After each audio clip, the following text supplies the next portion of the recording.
Ini di studio kita ingin panjangkan sedikit bagaimana sebenarnya inisiatif tersebut boleh membantu golongan OKU untuk meningkatkan kredibiliti mereka sebagai masyarakat Malaysia dan menyumbang kepada ekonomi negara. Hari ini di studio kami bawakan iaitu Profesor Dr. Ruzita Muhammad Amin selaku Ketua Unit OKU UIAM Jabatan Ekonomi, Kuliah Ekonomi dan Sains Pengurusan. Apa khabar? Selamat pagi, Prof.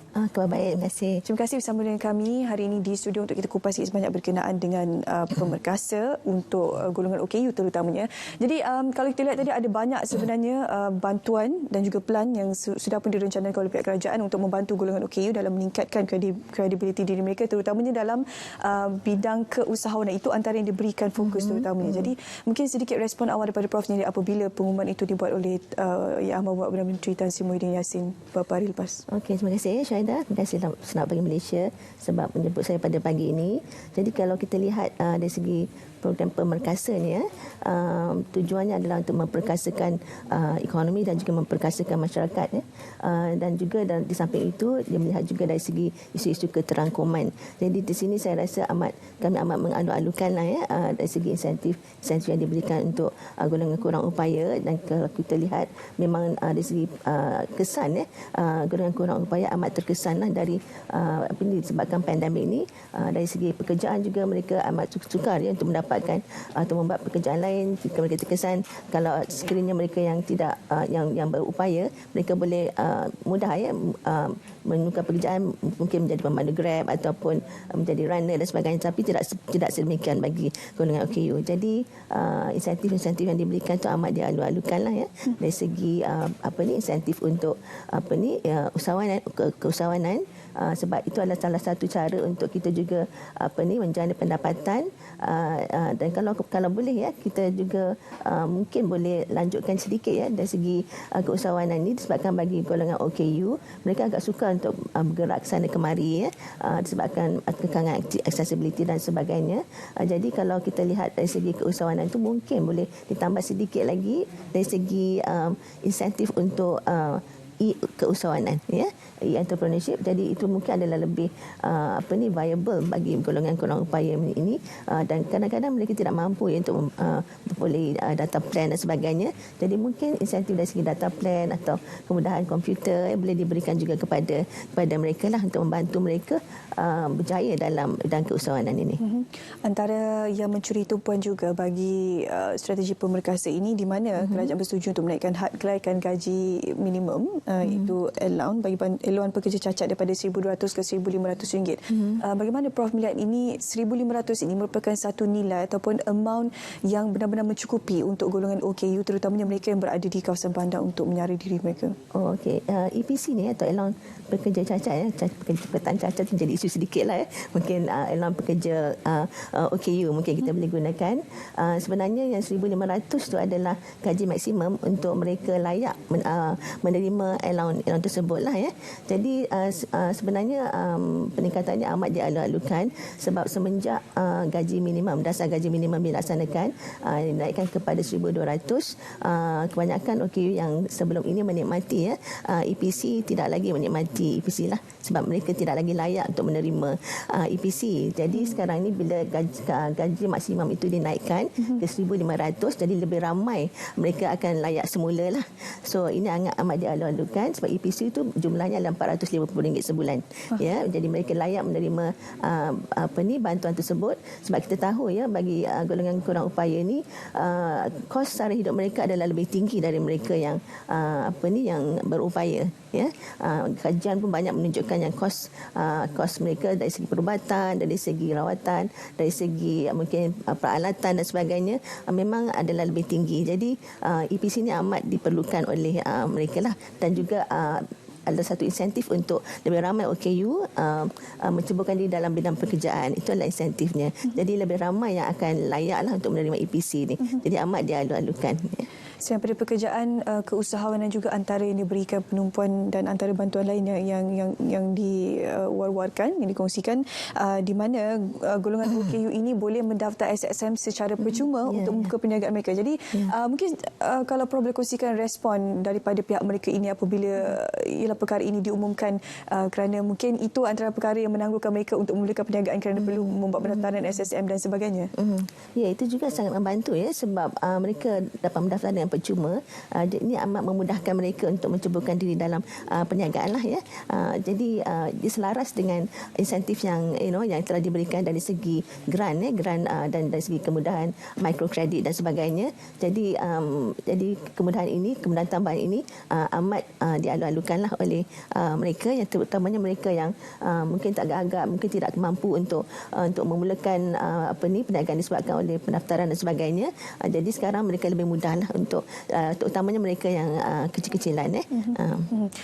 Satu lagi Prof, kalau kita cerita berkenaan dengan ialah bidang perniagaan, keusahawanan dan sebagainya disebabkan oleh pandemik COVID-19 ni, era digitalisasi berkembang dengan lebih cepat daripada apa yang kita jangkakan. Jadi mungkin untuk golongan OKU, orang kelainan upaya ini, keupayaan mereka sedikit berbeza, sedikit istimewa jika dibandingkan dengan mereka yang mempunyai fizikal yang seperti biasa, normal. Jadi bagaimana kalau Prof boleh kongsikan persediaan golongan OKU ini terhadap digitalisasi itu, dan bagaimana sebenarnya segala strategi di bawah pembekas ini boleh menjadi sebagai satu katalis untuk mereka bergerak ke arah digitalisasi. Itulah seperti yang saya nyatakan tadi kan, kalau boleh kita disebabkan proses digitalisation ni, dan memang kita proses ini bertambah cepat ya disebabkan pandemik ini, dan kita sudah jangkakan. Dan dari segi kesediaan OKU tu kita dapati sebab OKU ini ramai yang tidak berkemampuan ya, dari segi income bracket pun mereka rata-rata kebanyakan mereka tergolong di bawah B40 dan sebagainya. Jadi dari segi kesediaan tu merangkumi, satu adalah peralatan dan equipment kan, dari segi komputer, peranti dan sebagainya, dan satu lagi dari segi access to internet, akses kepada internet. Jadi di sini ada data plan, mungkin kemudahan data plan dapat diberikan juga secara percuma seperti di IPT, pelajar-pelajar IPT ramai yang telah diberikan data plan percuma bagi mereka mengikuti pengajian online. Jadi mungkin insentif yang sama boleh dipanjangkan kepada mereka yang mencubakan diri dalam perniagaan dan keusahawanan mungkin, dan juga pelajar-pelajar murid berkeperluan khas yang rata-rata bila kita lihat kelas-kelas online ramai mereka yang tidak dapat mengikuti kelas-kelas online disebabkan kekurangan peralatan, dan bagi mereka yang berkeperluan khas juga mereka memerlukan macam perisian khas mungkin bagi mereka yang tidak nampak OKU penglihatan mungkin yang sepenuhnya, mereka memerlukan screen reader misalnya untuk membaca komputer. Jadi perisian ini adalah kadang-kadang tidak berkemampuan bagi mereka untuk memperolehi perkara-perkara begini. Jadi kalau boleh ada bantuan yang boleh disalurkan kepada bukan saja usahawan, tapi juga murid-murid berkeperluan khas dan juga pelajar-pelajar di IPT dan di sekolah-sekolah vocasional misalnya.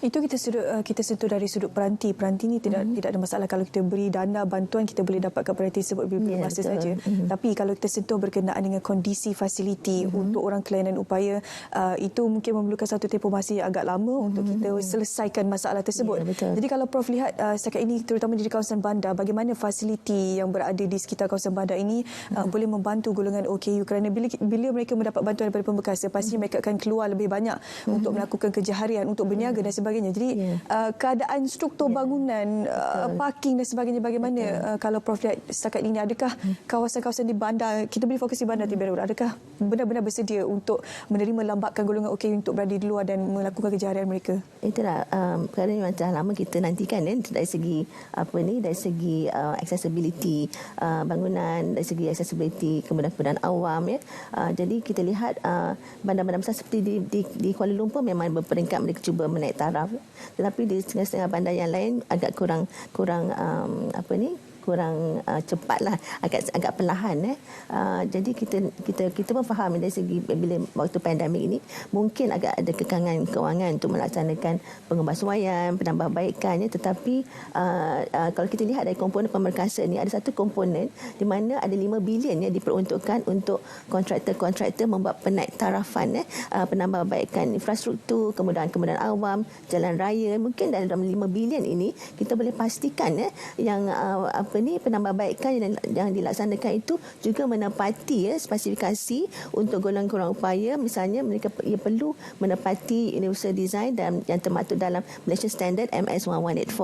Kita ada dia punya Malaysia Standard yang mana bangunan-bangunan kemudahan awam perlu mematuhi dari segi ukuran, dari segi macam laluan rem, dari segi lift, dari segi kemudahan tandas OKU, parking OKU, dan satu lagi dari segi penguatkuasaan lah, Kalau boleh kita harapkan mana-mana kemudahan OKU tidak banyak, tapi mana yang ada tu kita harapkan sangatlah penguatkuasaan dilaksanakan supaya kemudahan-kemudahan ini tidak diambil alih oleh orang-orang yang bukan OKU, dan menafikan hak orang OKU untuk menggunakannya, dan juga tidak disalahgunakanlah macam tandas-tandas kadang-kadang disalahgunakan.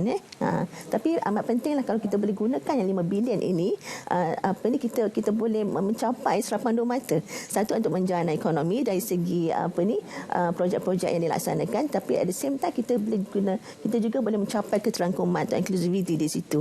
Jadi di situ dari segi pelaksanaan kita mungkin boleh bagi satu requirement lah, untuk kontraktor-kontraktor ni bila mereka membuat penambahbaikan, dan mereka mesti juga pada masa yang sama memastikan yang penambahbaikan tu dari segi kemudahan OKU dilaksanakan semula sekali. Banyak sebenarnya kumpulan OKU yang kita sebagai masyarakat biasa tidak memahami keadaan dan juga situasi mereka. Mungkin sedikit secara ringkas harapan daripada pihak Prof sendiri, juga mewakili daripada mereka, daripada golongan orang kelainan upaya, untuk memberikan sedikit galakan kepada mereka untuk meningkatkan keupayaan diri mereka.